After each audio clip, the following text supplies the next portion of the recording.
Welcome students. இப்போ நம்ம என்ன பார்க்க போகிறோம் அப்படின்னாக்க 11th அக்கௌண்டன்ஸில் unit 3 books of prime entry பார்த்துட்ருக்கோம். இதில் இல்லஸ்ட்ரேஷன் 6, அது பேஜ் நம்பர் 48ல் இல்லஸ்ட்ரேஷன் 6 இருக்குது. அதை பார்க்கலாம் வாங்க.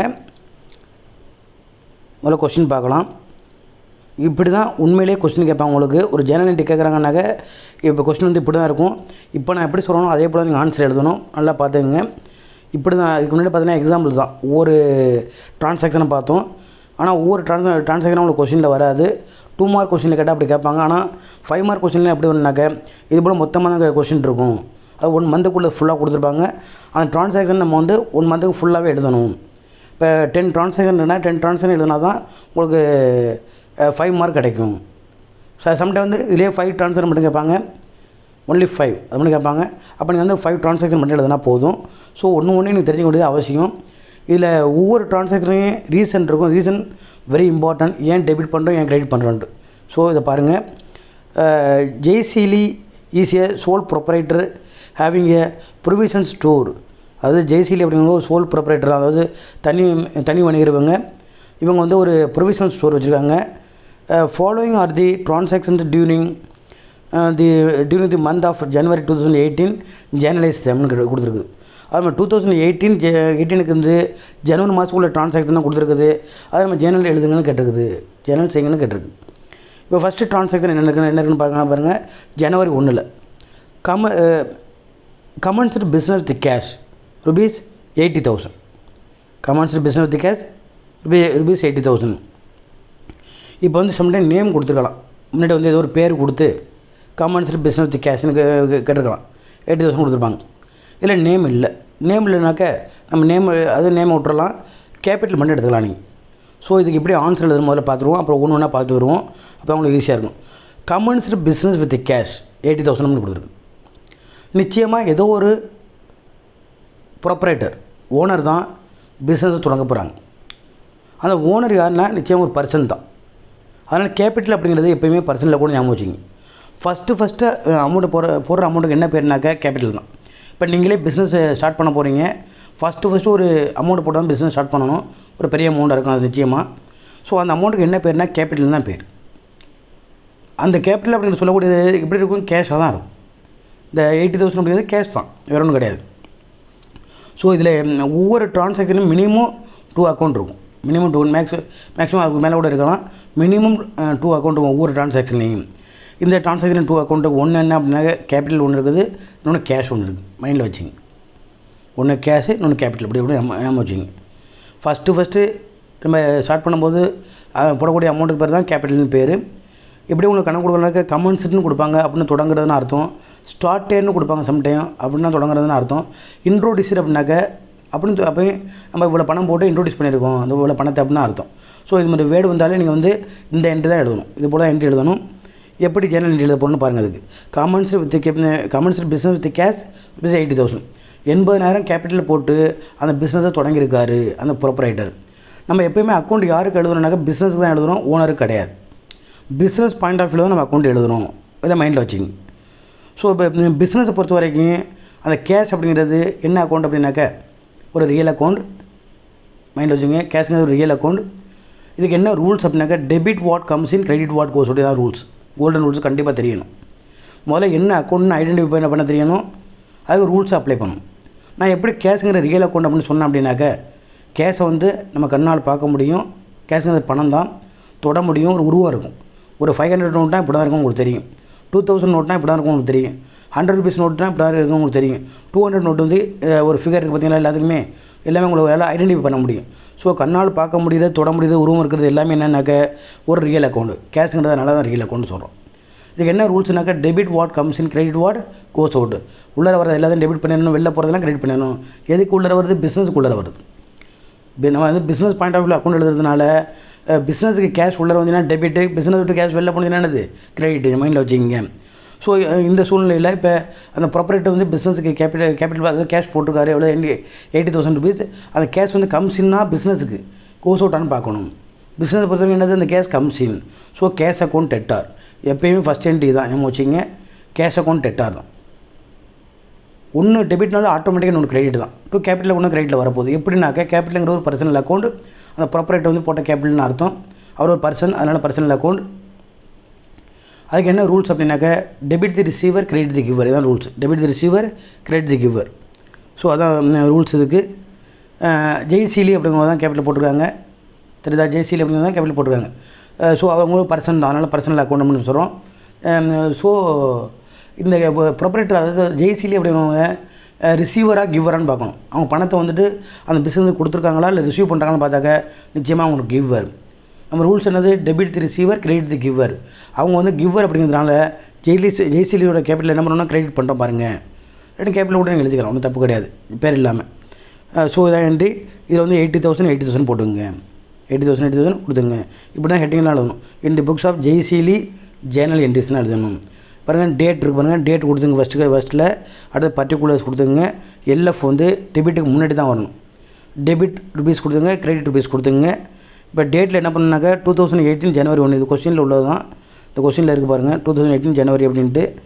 ஸோ அதுதான் நீங்கள் ஃபஸ்ட் எடுத்துக்கணும். 2018 ஜனவரி 1 கொடுத்துங்க. ஒரு சின்ன காலம் இருக்கும், அதில் வந்து ஜனவரி 1 கொடுங்க. இப்போ கேஷ் அக்கௌண்ட், கேஷ் வந்து பிஸ்னஸ் கமிஷன் அப்படிங்கிறதுனால cash account debtor to Jaisheeli capital account. அவங்க தான் கிவர், பணம் கொடுக்குறவங்க, அதனால் கிரெடிட் பண்ணிடுறோம். 80,000 டெபிட்டில் எவ்வளோ அமௌண்ட் இருக்கோ அதே அமௌண்ட் தான் கிரெடிட்லேயே இருக்கணும். டிஆர் மட்டும் போட்டால் போதும், சிஆர் போட வேண்டிய அவசியம் இல்லை. ஒன்று டெபிட்னா ஆட்டோமேட்டிக்காக நம்ம கிரெடிட்னா நம்ம அண்டர்ஸ்டாண்ட் பண்ணிக்கலாம், அதனால் போட தேவையில்லை. இப்போ பாருங்கள் கேஷ் வந்து டெபிட்டில் எழுதிருங்க பாருங்கள். டெபிட் கேஷ் வந்து அந்த டேட்டுக்கு பக்கத்தில் உள்ள காலத்துலேயே அந்த லைனுக்கு பக்கத்துலேயே இருக்கணும். எப்போயுமே கிரெடிட் வந்து ஒரு கேப் விட்டு தான் நம்ம எழுதணும், நம்ம வச்சுங்க. அப்போ கிரெடிட் ஈஸியாக ஐடென்டிஃபை பண்ணிடலாம் அதுக்காக. ஸோ அது மட்டும் இல்லாமல் ப்ராக்கெட்டில் நெரேஷன் ஒன்று எழுதணும். நெரேஷன் அப்படின்னாக்க ப்ரீஃப் எக்ஸ்பிளேஷன் ஆஃப் ட்ரான்சாக்ஷன். அந்த ட்ரான்சாக்ஷன் பற்றி ஒரு சின்ன விளக்கம் தான் நம்ம எழுதணும். அதில் என்ன எழுதணும்னாக்க நீங்கள் இதில் உள்ள மாதிரி கூட எழுதலாம். இதில் எப்படி கொஸ்டினில் இருக்கு பாருங்கள், கமர்ஷியல் பிஸ்னஸ் வித் கேஷ் எழுதினோட போதும். நீங்கள் அந்த ட்ரான்சாக்ஷன் பார்த்து நீங்கள் எழுதிடலாங்க. இப்படி நெரேஷன் எழுதிங்க. எழுதிட்டு 2 ப்ராக்கெட்டுக்குள்ளே எழுதணும். அந்த நெரேஷன் எப்படின்னா 2 ப்ராக்கெட்டுக்குள்ளே தான் இருக்கணும் அப்படின்னு சொல்லியிருக்குது. இவ்வளோ தான் ஃபஸ்ட் என்ட்ரி. அடுத்து செகண்டு பாருங்கள். செகண்டு அதாவது 2ஆம் தேதி, அதாவது ஜனவரி 2 என்ன நடந்திருக்குன்னு பாருங்கள். டெபாசிட்டட் கேஷ் வித் பேங்க் எவ்வளோ அமௌண்ட் அப்படின்னு பார்த்தீங்கன்னாக்கா 40,000. ஒரு 40,000 பேங்கில் கொண்டு டெபாசிட் பண்ணிடுறோம். 40,000 பேங்கில் கொண்டு டெபாசிட் பண்ணிடுறோம். இதுக்கு எப்படி என்ட்ரி எழுதுறது? முதல்ல இதில் என்னென்ன சம்மந்தப்பட்டிருக்குது? ஒன்று வந்து பேங்க் சம்மந்தப்பட்டிருக்குது, இன்னொன்று கேஷ் சம்மந்தப்பட்டிருக்கு. ஸோ 2 அக்கௌண்ட் இதில் இருக்குது. ஒன்று பேங்க் அக்கௌண்ட், இன்னொன்று கேஷ் அக்கௌண்ட். பேங்க் அக்கௌண்ட் அப்படிங்கிறது என்னன்னாக்கா இது ஒரு ஆர்டிஃபிஷியல் பர்சன். எல்லா பேங்க்குமே ஒரு நேம் இருக்கும். இது ஒரு ஆர்டிஃபிஷியல் பர்சன், ஒரு ரெக்கக்னைஸ்டு பை லா அப்படின்னு சொல்லியிருக்குது. ஸோ சட்டத்தால் உருவாக்கப்பட்ட ஒரு பர்சன் தான் யாருனாக்கா பேங்க் அப்படிங்கிறது. இது ஒரு பர்சனல் அக்கௌண்ட், ஞாபகத்தில் வச்சுக்கிங்க. ஸோ கேஷ் அப்படிங்கிறது ஒரு ரியல் அக்கௌண்ட். இந்த 2 ரூல் தான் அப்ளை பண்ண போகிறோம். பர்சனல் அக்கௌண்ட் ரூல்ஸ் என்னன்னாக்கா debit the receiver credit the giver. நம்ம பேங்கில் கொண்டு அமௌண்ட் டெபாசிட் பண்ணோம்னாக்க பேங்க் வந்து ரிசீவ் பண்ணுமா கிவரான்னு பாருங்கள். பேங்க் பணத்தை ரிசீவ் பண்ணும். So bank account debtor, bank account டெபிட்டில் எழுதிக்கணும். பாருங்கள் கொஞ்சம் ஆன்சர் பாருங்கள். பேங்க் அக்கௌண்ட் டெபிட்டில் இருப்பாங்க. பேங்க் அக்கௌண்ட் ரெண்டாம் தேதி பாருங்கள். பேங்க் அக்கௌண்ட் டிஆர் இருக்கா? அதே போல் நீங்கள் வந்துட்டு கேஷ் அக்கௌண்ட் டெபாசிட் பண்ணும்போது கேஷுங்கிறது ஒரு ரியல் அக்கௌண்ட். அது ரூல்ஸ் என்னன்னாக்க debit what comes in credit what goes out. உள்ளே வரது எல்லாத்தையும் டெபிட் பண்ணணும், பிஸ்னஸுக்கு வெளில போகிறது எல்லாத்தையும் கிரெடிட் பண்ணணும். நம்ம பிஸ்னஸில் உள்ள அமௌண்ட்டை கொண்டு பேங்க்கில் டெபாசிட் பண்ணோம்னாக்க நம்ம பிஸ்னஸ்லேருந்து கேஷ் வந்து கோஸ் அவுட்டாக கம்ஸ் இன்னா பாருங்கள், கோஸ் அவுட்டு தான். ஸோ நம்ம ரூல்ஸ் என்ன அப்படின்னாக்க debit what comes in credit what goes out. வெளில போகிற எல்லாத்தையும் கிரெடிட் பண்ணணும்னு சொல்லியிருக்குது. ஸோ கேஷ் தான் கிரெடிட் இதில். ஸோ இதை என்ட்ரி பாருங்கள், bank account debtor to cash account. ஏன் அப்படின்னாக்கா பேங்க் தான் அந்த அமௌண்ட்டை ரிசீவ் பண்ணுது, அதனால் டெபிட் பண்ணிடுறோம். டெபிட் தி ரிசீவர் அப்படிங்கிற ரூல்ஸ் படி கேஷ் வந்து பிஸ்னஸ் விட்டு கோஸ் விட்டு வெளில போகுது, அதனால் கேஷ் வந்து கிரெடிட் பண்ணிடுறோம் அப்படின்னு சொல்லியிருக்குது. எவ்வளோ 40,000 இருக்குது பாருங்கள். இப்படி தான் 2வது வண்டி எழுதணும். ஒன்று பாக்ஸ் போடணும் அவசியம் இல்லை. வரிசை அப்படி ஒரு லைன் விட்டு எழுதிட்டு வந்து வரலாம் அப்படியே. ஓகேவா? அடுத்து பாருங்கள் தேர்டு, அதே 3ஆம் தேதி என்ன சொல்லியிருக்குன்னு பாருங்கள். Purchased goods by paying cash. Purchased goods by paying cash அதாவது எவ்வளோ அமௌண்ட் பார்த்தீங்கன்னாக்கா 5,000. நம்ம வந்து குட்ஸை வந்து பர்ச்சேஸ் பண்ணிவிட்டு கேஷை பே பண்ணுறோம். குட்ஸை வந்து பர்ச்சேஸ் பண்ணிவிட்டு கேஷை பே பண்ணணும்னு சொல்லியிருக்குது. இப்போ குட்ஸை பர்ச்சேஸ் பண்ணிவிட்டு கேஷை பே பண்ணோம்னாக்க இதில் என்னென்ன அக்கௌண்ட் இருக்குதுன்னு தெரிஞ்சுங்க. ஒன்று குட்ஸ்ன்னு இருக்குது, இன்னொன்று கேஷுன்னு இருக்குது. குட்ஸ் அப்படிங்கிறத நம்ம கண்ணால் பார்க்க முடியும், தொட முடியும், உருவம் இருக்குது, அது ஒரு ரியல் அக்கௌண்ட். கேஷுங்கிறதையும் கண்ணால் பார்க்க முடியும், தொட முடியும், உருவம் இருக்குது, அது ஒரு ரியல் அக்கௌண்ட். ரெண்டுமே இதில் ரியல் அக்கௌண்ட். ஒரே ரூல் தான் அப்ளை பண்ண போகிறோம் ரெண்டுக்குமே. Debit what comes in credit what goes out, ரெண்டுக்கு ரூல். உள்ளே வரதை டெபிட் பண்ணணும், வெளில போகிறத கிரெடிட் பண்ணிடணும், அவ்வளோதான். நீங்கள் வந்து குட்ஸை பர்ச்சேஸ் பண்ணிவிட்டு கேஷை கொடுத்தீங்கன்னாக்க இல்லை கேஷை கொடுத்துட்டு குட்ஸை பர்ச்சேஸ் பண்ணினாக்க உங்களுக்கு என்ன பிஸ்னஸுக்கு உள்ளே வருது, என்ன பிஸ்னஸ் விட்டு வெளில போகுதுன்னு பாருங்கள். கேஷை கொடுக்குறீங்க, குட்ஸை நீங்கள் பர்ச்சேஸ் பண்ணுறீங்க, வாங்குறீங்க. So goods comes in, cash goes out. நல்லா புரிஞ்சுங்க. நீங்களே சாதாரணமாக எந்த பொருள் வாங்கினாலுமே நீங்கள் போய் கடையில் போய் வாங்கும்பொழுது கேஷை கொடுத்துட்டு குட்ஸை வாங்கினாக்க உங்களுக்கு என்ன உள்ளே வரும், என்ன வெளில போகணும்னு பாருங்கள். குட்ஸ் உள்ளே வரும், கேஷ் வந்து வெளில போகும். ஸோ அதனால் நீங்கள் என்ன பண்ணுங்க அப்படின்னா, இந்த மாதிரி டேட்டு பாருங்கள், ஜனவரி 3 என்ன இருக்குன்னு பாருங்கள். குட்ஸை நம்ம பர்ச்சேஸ் பண்ணும்போது குட்ஸு கமிஷன் உள்ளே வரதுனால பர்ச்சேஸ் அக்கௌண்ட் டெட்டார் எழுதுங்க. குட்ஸ்னு எழுதிடாதீங்க, குட்ஸ் அக்கௌண்ட் எழுதக்கூடாது. அது பதிலாக குட்ஸுக்கு பதிலாக நீங்கள் என்ன எழுதுங்க, purchase account debtor, goods commission. So purchase account debtor. ஏன் அப்படின்னாக்க டெபிட் வாட் கமிஷன், இதான் ரூல்ஸ். உள்ளே வரதை டெபிட் பண்ணணும். கிரெடிட் வாட் கோஸ் அவுட், எதை கொடுத்து பர்ச்சேஸ் பண்ணுறீங்க, கேஷ் கொடுத்து பர்ச்சேஸ் பண்ணுறீங்க. அப்போ கேஷ் என்னாவது கோஸ் அவுட், வெளில போகுது. டூ கேஷ் அக்கௌண்ட் இருப்பார். பர்ச்சேஸ் எப்பயும் டெபிட்டில் பெரும்பாலும் டெபிட்லாம் வரும், இதை மைண்டில் வச்சுங்க. Purchase account theta to cash account எவ்வளோ அமௌண்ட்னாக்க 5000 இருப்பாருங்க. ரைட்டா, இப்படி தான் என்ட்ரி பண்ணணும். ஏன் பர்ச்சேஸ் டெபிட்டில் வந்துடுறாங்க, டெபிட் வாட் கமிஷன் அப்படின்னு ரூல்ஸ் படி குட்ஸை பர்ச்சேஸ் பண்ணும்போது குட்ஸ் வந்து comes in. So purchase account debtor, கேஷை கொடுத்து தான் பர்ச்சேஸ் பண்ணணும். கேஷ் வந்து கோஸ் அவுட், அதனால் அதை கிரெடிட் பண்ணிடுறோம். அடுத்த என்ட்ரி பாருங்க, டேட் வந்து 4. Purchase goods from Lipton and company on credit. நம்ம என்ன பண்ணுறோன்னாக்க எவ்வளோ அமௌண்ட்டுன்னு பார்த்தீங்கன்னா 10,000க்கு லிப்டன் அண்ட் கம்பெனிட்டேருந்து குட்ஸை வந்து பர்ச்சேஸ் பண்ணுறோம். கிரெடிட்னா கடனுக்குன்னு அர்த்தம். கேஷ் இதில் நம்ம கொடுக்கல, கடனுக்கு வாங்கியிருக்கோம். எந்த கம்பெனிட்டேருந்து, லிப்டன் அண்ட் கம்பெனிட்டேருந்து. குட்ஸை பர்ச்சேஸ் பண்ணாக்க இதில் குட்ஸ்னு ஒன்று சம்மந்தப்பட்டிருக்கு, இல்லை கேஷ் இருக்கா, இல்லை. ஏன்னா கிரெடிட்டுக்கு வாங்கியிருக்கும், கடனுக்கு வாங்கியிருக்கும். அப்படிங்கும்போது கேஷ் இதில் இல்லை. வேறு என்ன இருக்குதுன்னு பார்த்தீங்கன்னா லிப்டன் அண்ட் கம்பெனின்னு இருக்குது. லிப்டன் அண்ட் கம்பெனிங்கிறது ஒரு ஆர்டிஃபிஷியல் பர்சன், ஒரு கம்பெனி பேர் இருக்கா இல்லையா. ஸோ அதனால் இது ஒரு ஆர்டிஃபிஷியல் பர்சன் நம்ம எடுத்துக்கணும். இது ஒரு பர்சனல் அக்கௌண்ட், இப்படி ஞாபகத்தில் வச்சிங்க. ஸோ குட்ஸை பர்ச்சேஸ் பண்ணுறோம், கேஷ் கொடுத்து பர்ச்சேஸ் பண்ணாலும் குட்ஸ் உள்ளே தான் வரப்போகுது. கிரெடிட்டுக்கு பர்ச்சேஸ் பண்ணாலும் குட்ஸ் வந்து உள்ளே தான் வரப்போகுது. ஸோ டெபிட் வாட் கமிஷன் அப்படி ரூல்ஸ் படி குட்ஸுங்கிற ஒரு ரியல் அக்கௌண்ட். ஸோ அதனால் டெபிட் வாட் கமிஷன் ரூல்ஸ் படி குட்ஸு டெபிட் பண்ணக்கூடாது. அதுக்கு பதிலாக என்ன ஒன்று பர்ச்சேஸை டெபிட் பண்ணணும். பாருங்கள், பர்ச்சேஸ் அக்கௌண்ட் தான் டெபிட்டில் இருக்கும். ஆனால் இதில் கேஷ் கொடுக்கல. இதில் இன்னொன்று யார் சம்மந்தப்பட்டிருக்குது, லிப்டன் அண்ட் கம்பெனி அப்படின்னு சம்மந்தப்பட்டிருக்காங்க. அவங்க ஒரு பர்சனல் அக்கௌண்ட், இது ஒரு ஆர்டிஃபிஷியல் பர்சன், அதனால் பர்சனல் அக்கௌண்ட். அது ரூல்ஸ் என்ன அப்படின்னாக்க debit the receiver, credit the giver. Debit the receiver, credit the giver. இப்போ நம்ம யார்கிட்ட பர்ச்சேஸ் பண்ணணும், லிப்டன் அண்ட் கம்பெனிட்டே பர்ச்சேஸ் பண்ணுறோம். அப்போ வந்து அவங்க குட்ஸை வந்து பெறுறாங்களா தர்றாங்களான்னு பார்க்கணும். அவங்க வந்து ரிசீவராக கிவ்வராக அந்த குட்ஸை அப்படின்னு பார்க்கணும். அவங்க வந்து நிச்சயமாக குட்ஸை என்ன பண்ணுறாங்க, கிவ்வர், தர்றாங்க நமக்கு அவங்க தர்றாங்க. So debit the receiver, credit the giver தான் ரூல்ஸு. அதனால் அவங்க கிவ்வர் அப்படிங்கிறதுனால அவங்கள கிரெடிட் பண்ணிடணும். லிப்டன் அண்ட் கம்பெனி கிரெடிட் இருக்குதா, பர்ச்சேஸ்னால் குட்ஸ் கமிஷன் உள்ளே வருது நமக்கு. So purchase account debtor. நம்ம கேஷ் கொடுத்து பர்ச்சேஸ் பண்ணாலும் டெபிட்லாம் வரும் பர்ச்சேஸு, கிரெடிட்டுக்கு பர்ச்சேஸ் பண்ணாலும் டெபிட்லாம் பர்ச்சேஸ் வரும். ஏன்னாக்க எப்படி இருந்தாலும் குட்ஸ் வந்து கமிஷன் உள்ளே தான் வரப்போகுது. ஆனால் கேஷ் கொடுத்தோம்னா கேஷ் கோஸ் அவுட் வெளில போகும். ஆனால் கிரெடிட்டுக்கு நம்ம பர்ச்சேஸ் பண்ணோம்னாக்க அந்த எந்த கம்பெனிலேருந்து வாங்குகிறோமோ இல்லை யார்கிட்டருந்து வாங்குகிறோமோ அவர் பேர் கிரெடிட்டில் வரும். ஏன் அப்படின்னாக்க அவர் தான் அந்த குட்ஸுக்கு கிவ்வர், கொடுப்பவர் அவர் தான். நம்ம ரூல்ஸ் என்னது, டெபிட் தான் ரிசீவர், கிரெடிட் தி கிவ்வர். ஸோ கிரெடிட் யாரை கிவ்வர் தான் கிரெடிட் பண்ணணும். அதனால் லிப்டன் கம்பெனி கிரெடிட் பண்ணியிருக்கோம். பாருங்கள் 10,000 இருக்குது பாருங்கள். அடுத்தது டேட் பாருங்கள், அடுத்தது 5, டேட் வந்து 5 இருக்குது, ஜனவரி 5 பாருங்கள். Sold goods to Joy and received cash. எவ்வளோ அமௌண்ட் பார்த்தீங்கன்னாக்க 11,000 பீஸ். இப்போ நம்ம ஜாயின்னு ஒரு ஆளுக்கு வந்து சேல்ஸ் பண்ணுறோம், ஆனால் கேஷ் ரிசீவ் பண்ணுறோம். நேம் கேஷ் இருந்தால் கேஷ் நம்ம எடுத்துக்கணும். ரைட்டா, யாருக்கு நம்ம சேல்ஸ் பண்ணுறது நமக்கு இம்பார்ட்டன்ட் கிடையாது. நம்ம வந்து கேஷ் வந்திருக்கா இல்லைங்கிறது தான் இம்பார்ட்டன்ட். ஸோ கிரெடிட் அப்படின்னு கொடுத்தா தான் நம்ம வந்து ஜாயிங் அப்படிங்கிற பேர் எடுத்துக்கணும். இல்லை கேஷ் வந்ததுனால இது ஒன்று வந்து குட்ஸ் சம்மந்தப்பட்டிருக்கு, இன்னொன்று வந்து கேஷ் சம்மந்தப்பட்டிருக்கு. 2 அக்கௌண்ட் தான் இருக்குது. குட்ஸுங்கிற ரியல் அக்கௌண்ட், கேஷுங்கிறது ரியல் அக்கௌண்ட் தான். ஸோ ஒரே ரூல்ஸ் தான், debit what comes in, credit what goes out. இந்த ரூல்ஸை நீங்கள் அப்ளை பண்ணணும். இப்போ நம்ம என்ன பண்ணுறோம் அப்படின்னாக்க குட்ஸை சேல்ஸ் பண்ணியிருக்கோம். என்னது, கேஷை நம்ம வாங்கிக்கிட்டு சேல்ஸ் பண்ணியிருக்கோம், அவ்வளோதான் கான்செப்ட். இப்படியா வச்சுங்க, கேஷை நம்ம வாங்கிக்கிட்டு சேல்ஸ் பண்ணியிருக்கோம். அப்போ பிஸ்னஸை பொறுத்த வரைக்கும் கேஷ் வந்து கமிஷன் உள்ளே வருது, குட்ஸ் வந்து கோஸ் அவுட். ஓகேவா, நம்ம ரூல்ஸ் என்னது, debit what comes in, credit what goes out.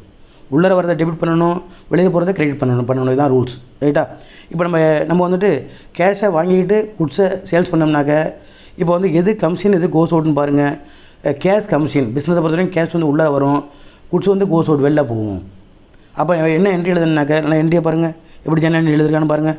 5th debit what commission அப்படி ரூல்ஸ் படி கேஷ் நமக்கு உள்ளே வரதுனால, பிஸ்னஸுக்கு உள்ளே வரதுனால கேஷ் அக்கௌண்ட் டெட்டார் போட்டிருக்கா. அதே போல் நம்ம குட்ஸை நம்ம சேல்ஸ் பண்ணுறோம், சேல்ஸ் பண்ணும்போது குட்ஸ் வந்து கமிஷன்னா கோஸ் அவுட்டான்னு பாருங்கள். நிச்சயமாக நம்ம சேல்ஸ் பண்ணும்போது குட்ஸ் வந்து கோஸ் அவுட் வெளில தான் போகும். டெபிட் வாட் கம்ஸ் இன் கேஷை கிரெடிட் பண்ணோம்ல, credit what goes out rules படி தான் குட்ஸ்னு எழுதக்கூடாது, அதுக்கு மேலே என்ன எழுதணும், சேல்ஸ்னு எழுதணும். பர்ச்சேஸ் பண்ணால் பர்ச்சேஸ்னு எழுதுங்க, சேல்ஸ் பண்ணால் சேல்ஸ்னு எழுதுங்க. இன்னொன்று நான் ஈஸியாக ஒன்று சொல்லி தரேன் பாருங்கள். சேல்ஸ் எப்போயுமே கிரெடிட்டில் வரும், டெபிட்டில் வரவே வராது, ஞாபகத்தில் வச்சுக்கிங்க. சேல்ஸ் எப்போயுமே கிரெடிட்டில் மட்டும்தான் வரும். ஸோ கேஷ் நம்ம வாங்கிக்கிட்டு சேல்ஸ் பண்ணும்போது கேஷ் கமிஷன் உள்ளே வருது, அந்த குட்ஸ் வந்து கோஸ் அவுட் வெளில போகுது. ஸோ கேஷ் வந்து டெபிட்டு, சேல்ஸ் வந்து கிரெடிட்டு. எவ்வளோ அமௌண்ட் பாருங்கள், 11,000 கொடுத்துருக்கா, இவ்வளோ தான் ஆன்சர். இப்படி தான் செய்யணும். இப்படி ஒன்று நல்லா யோசிச்சு தான் செய்யணும் பாருங்கள். நீங்கள் வந்து ஒரு இது மாதிரி ஒரு 4-5 கணக்கு செஞ்சுட்டீங்கன்னா ஆட்டோமேட்டிக்காக உங்களுக்கு எது டெபிட் கிரெடிட் உங்களுக்கு ஆட்டோமேட்டிக்காக நீங்களே ஈஸியாக சொல்லுவீங்க. ஆனால் இது நல்லா கற்றுக்கிற வரைக்கும் உங்களுக்கு குழப்பமாக இருக்கும். ஸோ அப்படிலாம் குழம்பவே கூடாது, எல்லாத்தையும் ஈஸியாக ஆக்கிக்கணும் நம்ம, ரைட்டா? நம்ம வந்து இதை நல்லா இந்த வீடியோ பார்த்தா மட்டும் நீங்கள் வந்து உங்களுக்கு ஈஸியாக புரியும், இல்லை நிச்சயமாக புரியறதுக்கு வாய்ப்பே இல்லை. ஸோ நான் சொல்கிற ஒன்று நீங்கள் நல்லா கேட்டுக்கணும். புக் எடுத்துங்க, புக்கில் 48 பேஜில் வந்து இருக்குது, 49ல் ஆன்சர் இருக்குது. அதை எடுத்து வச்சு நல்லா பாருங்கள், உங்களுக்கு வந்து ஈஸியாக புரியும். இது நான் சொல்கிறது உங்களுக்கு புரியும். நான் சொல்கிற எக்ஸ்பிளேஷன் பார்த்துட்டு இந்த ஆன்சரை பாருங்கள் எப்படி இருக்குன்னு. அடுத்தது டேட் வந்து 6 January 6 பாருங்கள். Paid salaries by cash, paid salaries by cash எவ்வளோ இருக்குது, 5,000 rupees இருக்குது. நம்ம வந்து அந்த நம்மளுடைய பிஸ்னஸில் வேலை பார்க்கக்கூடிய ஆளுக்கு வந்து சேலரி பே பண்ணுவோம். சேலரி என்னென்ன, சம்பளம் பே பண்ணியிருக்கோம். சம்பளம் பே பண்ணாக்க கேஷை தான் பே பண்ணியிருக்கோம். இதில் 2 இருக்குது. என்னென்ன இருக்குன்னா, ஒன்று வந்து சேலரி அக்கௌண்ட் ஒன்று இருக்குது, கேஷ் அக்கௌண்ட் ஒன்று, ரைட்டா? எல்லா ட்ரான்சாக்ஷனுமே 2 இருக்கும், மைண்டில் வச்சுங்க. ஒன்று சேலரி இருக்குது, இன்னொன்று கேஷ் இருக்குது. சேலரிங்கிறது என்ன அக்கௌண்ட் அப்படின்னாக்க, சேலரி அப்படிங்கிறத யாருமே கண்ணால் பார்க்க முடியாது, தொட முடியாது, உருவம் இல்லை. அது சேலரின்னு சொல்லிட்டு கேஷ் நம்ம கொடுப்போம், அதை பார்க்கலாம். ஆனால் சேலரின்னு சொல்லக்கூடிய நம்ம பார்க்க முடியுமா, பார்க்கவே முடியாது. ஸோ எந்த ஒரு எக்ஸ்பென்ஸையும் பார்க்க முடியாது, ஞாபகத்தில் வச்சுங்க, தெரியுதா? ஸோ சேலரின்னு பார்க்க முடியாது, ஒரு நாமினல் அக்கௌண்ட். அதனால் இப்போ கேஷ் தான் பே பண்ண சேலரின்னு சொல்லிவிட்டு, ஸோ கேஷ் வந்து ஒரு ரியல் அக்கௌண்ட், கண்ணால் பார்க்க முடியும், தொட முடியும், உருவம் இருக்கும். ஸோ இதில் 2 அக்கௌண்ட் இருக்குது, ஒன்று வந்து நாமினல் அக்கௌண்ட், இன்னொன்று ரியல் அக்கௌண்ட். சேலரிங்கிறது நாமினல் அக்கௌண்ட், கேஷுங்கிறது ரியல் அக்கௌண்ட். இப்போ சேலரி நம்ம பே பண்ணும் பொழுது நாமினல் அக்கௌண்ட் ரூல்ஸை நீங்கள் அப்ளை பண்ணணும். என்ன ரூல்ஸ் நாமினல் அக்கௌண்ட்டுக்கு அப்படின்னு பார்த்தீங்கன்னாக்க, debit all expenses and losses, debit all expenses and losses, credit all incomes and gains. எல்லா எக்ஸ்பென்சஸ் லாஸையும் டெபிட் பண்ணணும், இன்கம் கெயின்லாம் கிரெடிட் பண்ணணும். இப்போ நம்ம சேலரி எம்ப்ளாய்க்கு பே பண்ணோம்னாக்க நமக்கு அது எக்ஸ்பென்சஸ் தான் இன்கம், அதாவது நம்ம பிஸ்னஸுக்கு அது எக்ஸ்பென்சஸ் தான் இன்கம்னு பார்க்கணும். நிச்சயமாக எக்ஸ்பென்சஸ் தான். நம்ம பிஸ்னஸில் உள்ள எம்ப்ளாய்க்கு சேலரி பே பண்ணாக்க எக்ஸ்பென்ஸ் எல்லாமே டெபிட் தான். ரூல்ஸ் என்னது, டெபிட் ஆல் எக்ஸ்பென்சஸ் லாஸஸ் தான் ரூல்ஸ். கண்டிப்பாக கோல்டு ரூல்ஸ் நீங்கள் படித்து வச்சுக்கணும், அப்போ தான் இந்த ரூல் அப்ளை பண்ண முடியும், ரைட்டா? ஸோ சேலரி அக்கௌண்ட் டெபிட் பண்ணிடணும், ஏன்னா அது எக்ஸ்பென்ஸ் எல்லாமே டெபிட் தான் வரும், மைண்டில் வச்சுங்க. எல்லா எக்ஸ்பென்ஸுமே டெபிட் தான், மைண்டில் இருக்கட்டும் உங்களுக்கு. அப்போ நம்ம சேலரின்னு சொல்லிட்டு நம்ம எதை பே பண்ணுறோம் அப்படின்னாக்க பாருங்கள், ஆன்சர் பாருங்கள். நீங்கள் சேலரி அக்கௌண்ட் டெபிட்டில் இருக்குது பாருங்கள். ஃபஸ்ட்டு டெபிட் தான் எழுதணும், 2வது தான் கிரெடிட் எழுதணும். அடுத்து நம்ம சேலரி டெபிட்டில் எழுதிட்டோம். இப்போ நம்ம சேலரின்னு சொல்லிட்டு எதை பே பண்ணுறோம் அப்படின்னாக்க கேஷ் தான் பே பண்ணுறோம். அப்போ கேஷ் வந்துட்டு ஒரு ரியல் அக்கௌண்ட். இது ரூல்ஸ் என்ன அப்படின்னாக்க, debit what comes in, credit what goes out. உள்ளே வரதை டெபிட் பண்ணிடணும், வெளியில் போகிறத கிரெடிட் பண்ணிடணும். ஸோ நம்ம கேஷ் நம்ம பே பண்ணோம்னாக்க பிஸ்னஸ்லேருந்து கேஷ் வந்து கோஸ் அவுட்டாக கம்ஸ் என்ன பாருங்கள், நிச்சயமாக கோஸ் அவுட், பிஸ்னஸ் வெளில போகுது கேஷு, தெரியுதா? அப்போ நம்ம ரூல்ஸ் என்னது, debit what comes in, credit what goes out. நம்ம கோஸ் அவுட்டெல்லாம் கிரெடிட் தான் பண்ணணும். அதனால் கேஷ் வந்து இப்போ வெளில போகிறதுனால நம்ம கேஷை கிரெடிட் பண்ணுறோம். Salary account debtor to cash account, இதான் ஆன்சர் பாருங்கள். 5,000 இருக்கு பாருங்கள். ஸோ இப்படி தான் ஆன்சர் எழுதணும். அடுத்தது பார்க்கலாம் பாருங்கள். டேட் வந்து 6 பாருங்கள், இல்லை 7 பாருங்கள். அடுத்தது paid Lipton and company by cheque for the purchase made on 4th January. 4th January நம்ம என்ன பண்ணியிருக்கோம்னாக்க, லிப்டன் அண்ட் கம்பெனிட்ட எவ்வளோ அமௌண்ட்னு பாருங்களேன், 10,000 rupees நம்ம கிரெடிட்டுக்கு பர்ச்சேஸ் பண்ணுறோம். ஸோ இதில் அமௌண்ட் கொடுக்கல, அமௌண்ட் எங்கன்னு தேடிட்டு இருக்காதிங்க, அமௌண்ட் மேலே தான் இருக்குது. இந்த 4th January 10,000 இருக்கு பாருங்கள். அந்த அமௌண்ட் என்ன பண்ணுறோன்னாக்க லிப்டன் கம்பெனிக்கு பெய்டு பண்ணிட்டு, எப்படி செக்காக பெய்டு பண்ணியிருக்கோம், கேஷ் கொடுக்கல, இப்படி பே பண்ணியிருக்கோம், செக்காக பே பண்ணியிருக்கோம். இது நல்லா கவனிங்க. இப்போ இதில் என்னென்ன சம்மந்தப்பட்டனா, ஒன்று வந்து லிப்டன் அண்ட் கம்பெனினாக்க அது ஒரு பர்சனல் அக்கௌண்ட், இது ஒரு கம்பெனி பேர், இது ஒரு ஆர்டிஃபிஷியல் பர்சன், ரைட்டா? அதே போல் செக்கு தானே பே பண்ணியிருக்கோம், செக்கு பே பண்ணால் பேங்க் அப்படின்னு ஞாபகம் வச்சுங்க. செக்கு பே பண்ணால் பேங்க்னு ஞாபகம் வச்சுங்க. ஏன்னா பேங்க்கில் போய் தான் அவங்க அமௌண்ட்டை எடுத்துக்க முடியும், நம்ம கேஷ் கொடுக்கல. செக்கு பே பண்ணால் எங்கே போய் அமௌண்ட் எடுத்துக்கணும், பேங்க்லாம் எடுத்துக்க முடியும். ஸோ இதை ஞாபகத்தில் வச்சுக்கிங்க. இப்போ நம்ம லிப்டன் அண்ட் கம்பெனிக்கு தான் பே பண்ணுறோம். அப்போ லிப்டன் அண்ட் கம்பெனிங்கிறது ஒரு பர்சனல் அக்கௌண்ட். அது ரூல்ஸ் என்னென்னா, debit the receiver, credit the giver. நம்ம லிப்டன் அண்ட் கம்பெனிக்கு பே பண்ணோம்னாக்க அந்த கம்பெனி வந்து அந்த கேஷ் வந்து ரிசீவ் பண்ணுதா இல்லை பே பண்ணுதான்னு பாருங்கள், கிவரானு பாருங்கள். நிச்சயமாக நம்ம அவங்களுக்கு பே பண்ணும் பொழுது அவங்க அந்த அமௌண்ட் வந்து ரிசீவ் பண்ணுவாங்க. செக் கொடுத்தாலே அமௌண்ட் ரிசீவ் பண்ணால் தான் அர்த்தம், ரைட்டா, ரிசீவ் பண்ணாங்க. டெபிட் தி ரிசீவர் ரூல்ஸ் படி, டெபிட் தி ரிசீவர் ரூல்ஸ் படி என்ன பண்ணுங்க, லிப்டன் கம்பெனி வந்து டெபிட் பண்ணியிருக்கு பாருங்கள். லிப்டன் கம்பெனி டெபிட்டில் இருக்குது. அதே போல் இது நம்ம கேஷாக கொடுத்துருந்தா கேஷ் கிரெடிட்டில் வந்திருக்கும், கேஷ் கோஸ் அவுட் அப்படின்ட்டு. ஆனால் கேஷ் கொடுக்கல, என்ன கொடுத்தா செக்கு கொடுத்துருக்கோம். செக்கு கொடுத்தா எங்கே போய் எடுத்துக்குவாங்க, பேங்க்கில் போய் எடுத்துக்குவாங்க. பேங்க்ங்கிறது என்ன அக்கௌண்ட் அப்படின்னாக்கா அது ஒரு பர்சனல் அக்கௌண்ட், அது ஒரு ஆர்டிஃபிஷியல் பர்சனல் அக்கௌண்ட். ரைட்டா, அப்படி இருக்கும் பொழுது அதுக்கு என்ன ரூல்ஸு, இதே ரூல்ஸ் தான். Debit the receiver, credit the giver, இதுதான் ரூல்ஸ். இப்போ பேங்க்கில் போய்ட்டு அவங்க அமௌண்ட் எடுத்துக்கிட்டாக்க பேங்க் வந்து அந்த அமௌண்ட்டை ரிசீவ் பண்ணதா கிவர்னு பார்த்தோம்னாக்க நம்ம அக்கௌண்ட்டில் உள்ள பணத்தை எடுத்து அது கிவர் கொடுக்க தான் செய்யும். யாருக்கு, லிப்டன் கம்பெனிக்கு. ஸோ பேங்க்ங்கிறது கிவர். ஸோ நம்ம ரூல்ஸ் என்னது, கிரெடிட் தி கிவர் அப்படின்னு ரூல்ஸ் படி தான் நம்ம என்ன பண்ணியிருக்கோம்னாக்க பேங்கை கிரெடிட் பண்ணியிருக்கோம். இது பாருங்கள், ரெண்டுமே இதில் பர்சனல் அக்கௌண்ட் தான். லிப்டன் அண்ட் கம்பெனிங்கிறது பர்சனல் அக்கௌண்ட், பேங்க்ங்கிறது பர்சனல் அக்கௌண்ட். இதில் யார் கேஷ் ரிசீவ் பண்ணுறது அப்படின்னாக்க அந்த லிப்டன் அண்ட் கம்பெனி தான் ரிசீவ் பண்ணுது. டெபிட் தி ரிசீவர் அப்படின்னு ரூல்ஸ் படி லிப்டன் அண்ட் கம்பெனியை டெபிட் பண்ணிடுறோம். யார் கிவர் அப்படின்னு பார்த்தீங்கன்னா கிரெடிட் தி கிவர் அப்படின்னு ரூல்ஸ் படி பேங்கை நம்ம கிரெடிட் பண்ணுறோம். பேங்க் தான் கிவர் அப்படின்னு கிரெடிட் பண்ணிடுவோம். எவ்வளோ அமௌண்ட் பாருங்கள், 10,000 அந்த மேலே உள்ள அமௌண்ட்டு தான். அடுத்தது டேட் 8 பார்க்கலாம் பாருங்கள். டேட் 8 என்ன கொடுத்துருக்குன்னு, பாட் ஃபர்னிச்சர் பை கேஷ் எவ்வளோ அமௌண்ட்டு பாருங்கள், 4,000. பாட் ஃபர்னிச்சர் பை கேஷ் ₹4,000 ஒன்று கொடுத்துருக்கு. இதை பாருங்கண்ணே, பாட் குட்ஸ்னு கொடுத்தா மட்டும்தான் பர்ச்சேஸ் நீங்கள் எடுத்துக்கணும், மைண்டில் வச்சுங்க நான் சொல்கிறது. பாட் குட்ஸு, சோல்டு குட்ஸ்னு கொடுத்தா மட்டும் தான் நீங்கள் குட்ஸ்னு வந்தால் மட்டும்தான் அது பர்ச்சேஸ் சேல்ஸ், மைண்டில் வச்சுங்க. இதே வந்து பாட் ஃபர்னிச்சர், பாட் கம்ப்யூட்டர் இப்படிலாம் வந்துச்சுனாக்க இது ஒரு அசெட்டு. அப்போ அந்த அசெட்டு பேரை தான் நம்ம எடுத்துக்கணும். அசெட்டை பர்ச்சேஸ் பண்ணும்போது அசெட்டு தான் நம்ம எடுத்துக்கணும். குட்ஸ்னு எடுத்து பர்ச்சேஸ்னு எடுத்து தப்பு, ஆன்சரே தப்பாயிடும், மைண்டில் வச்சுங்க.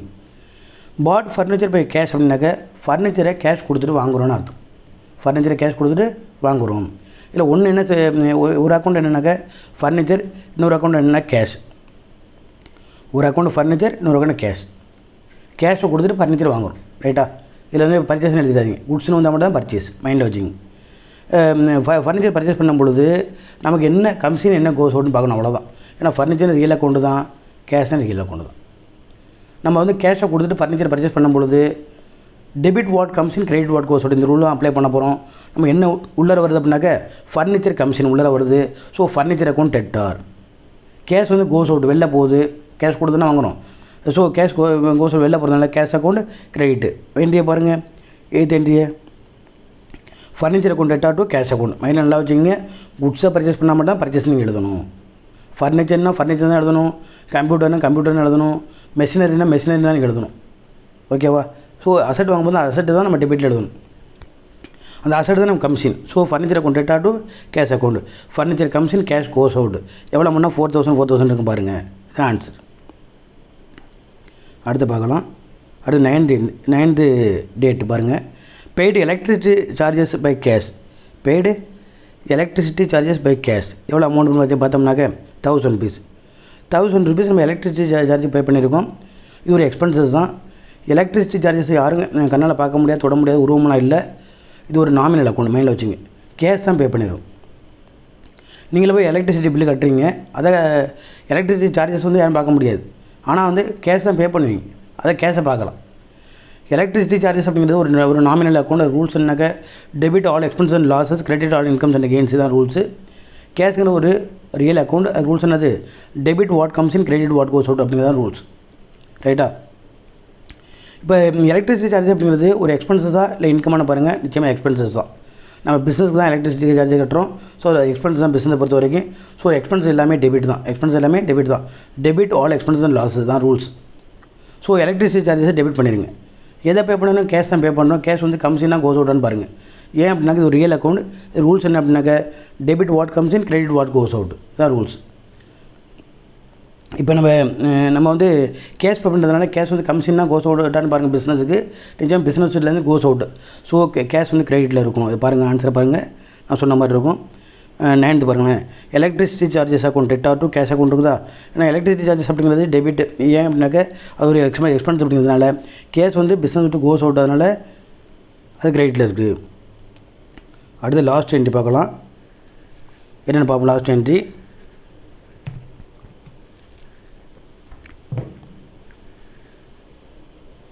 லாஸ்ட் பாருங்கள். 10 டேட் வந்து 10.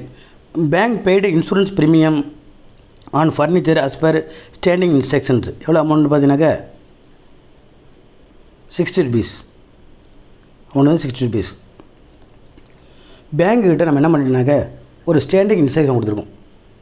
எங்களுடைய ஃபர்னிச்சருக்கு வந்து எப்போயுமே இன்சூரன்ஸ் நீங்கள் பே பண்ணிடுங்க, நம்ம அக்கௌண்ட்டில் உள்ள பணத்தை எடுத்து அவங்க பேங்க் பே பண்ணிடுவாங்க. நம்ம அக்கௌண்ட்டில் பணம் இருக்குமா இல்லையா, அதை எடுத்து பேங்க் பே பண்ணிடும். எவரி இயரோ இல்லை எவரி மந்தோ பே பண்ணணும்னு வச்சுங்களேன். அப்போ நம்ம இன்சூரன்ஸ் ப்ரீமியம் பே பண்ணுறோம் ரைட்டா. இன்சூரன்ஸ் ப்ரீமியங்கிறத நம்ம கண்ணால் பார்க்க முடியாது, தொட முடியாது, உருவம் இல்லை. இது ஒரு நாமினல் அக்கௌண்ட் மைண்டில் வச்சுங்க. இது ஒரு எக்ஸ்பென்சஸ் தான்.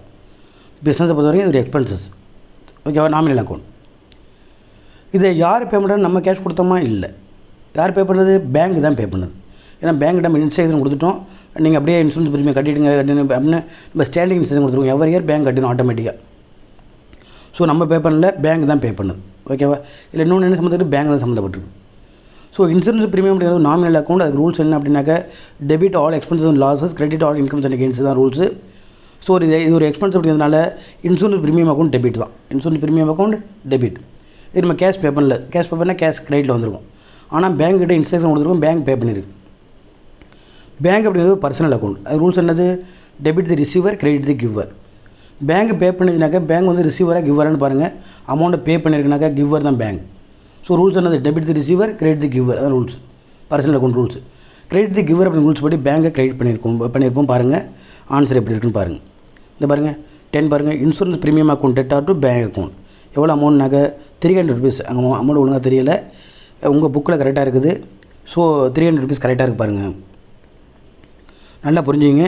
இன்சூரன்ஸ் ப்ரீமியம் அப்படிங்கிறது ஒரு எக்ஸ்பென்சஸ், அதனால் டெபிட் பண்ணியிருக்கோம். அதை நம்ம கேஷ் கொடுக்கல. கேஷ் கொடுத்தா கேஷ் வெளில பிறகு டு கேஷ்னு எழுதியிருக்கோம். ஆனால் என்ன பண்ணியிருக்கோம்? பேங்க்கில் வந்து ஸ்டாண்டிங் இன்ஸ்ட்ரக்ஷன் கொடுத்துருக்கோம். அதனால் பேங்க் வந்து பே பண்ணியிருக்குது. பேங்க் பே பண்ணதுனால பேங்க்குங்கிறது ஒரு கிவர். ரூல்ஸ் என்ன? Debit the receiver, credit the giver. Bank பே பண்ணதுனால பேங்க் ஒரு கிவர், அதாவது கிரெடிட் தி கிவர் அப்படி ரூல்ஸ் படி தான் பேங்க் நம்ம கிரெடிட் பண்ணியிருக்கோம். எல்லாத்தையும் நம்ம நரேஷன் எழுதியிருக்கோம் பாருங்கள். எல்லா இன்றைக்குமே நரேஷன் எழுதியிருக்கோம். ஸோ இதில் கூட பாருங்கள் இன்சூரன்ஸ் ப்ரீமியம் ஆன் ஃபர்னிச்சர் பெய்டுன்னு பாருங்கள். இது போல் நீங்கள் வந்து இந்த ட்ரான்சாக்ஷன் பார்த்து என்ன நரேஷனோ அதை கண்டிப்பாக எழுதணும். ஏன்னா ஒவ்வொரு என்ட்ரிக்கும் அடுத்தது ஒரு கேப் போட்டு அடுத்த என்ட்ரி எழுதுங்க. இதில் வந்து லைன் கொடுத்துருக்குது. நீங்கள் அதில் இதுமாதிரி லைன்லாம் போடணும் கூட அவசியம் கிடையாது. ஆனால் நீங்கள் என்ன பண்ணணும்? ஒவ்வொரு லைனுக்கு அப்புறமும் ஒவ்வொரு என்ட்ரிக்கு அப்புறமும் நீங்கள் ஒரு கேப் போட்டு ஒரு லைன் கேப் போட்டிங்கன்னா ஆட்டோமேட்டிக்காக உங்களுக்கு தெரியும், அடுத்த லைன் இருக்க மாதிரி உங்களுக்கு தெரியும். அதனால் ஒவ்வொரு என்ட்ரி எழுதுங்களா, cash account debtor to JCS capital account credit போட்டு இப்போ ப்ராக்கெட்டில் வந்து அந்த நரேஷன் எழுதிட்டு அதுக்கடுத்து ஒரு லைனை கேப் போட்டுருங்க. கேப் போட்டுட்டு அடுத்த என்ட்ரி எழுதுங்க. ஒவ்வொரு என்ட்ரி முடிஞ்ச பிறகு நீ கேப் போட்டு எழுதுனாக்க உங்களுக்கு அழகாக இருக்கும். அப்போ தான் பேப்பர் வெளியே சொல்கிறது ஈஸியாக இருக்கும். இப்படி தான் உங்களுக்கு வந்து பப்ளிக்கில் கொஸ்டின் கேட்பாங்க. நிச்சயமாக எல்லா கொஸ்டினும் இப்படி தான் இருக்கும். நம்ம ஏற்கனவே பார்த்து எல்லாமே என்ன அப்படின்னா ஒரு எக்ஸாம்பிள் தான். இப்படி தான் உங்களுக்கு கொஸ்டின் வரும், நல்லா பார்த்துங்க இதை. ஸோ இது மாதிரி அக்கௌண்ட் எழுத கற்றுக்குங்க. இதுதான் ஜேர்னல் என்ட்ரின்னு சொல்லக்கூடியது. Okay, thank you. இது நல்லா பார்த்துங்க.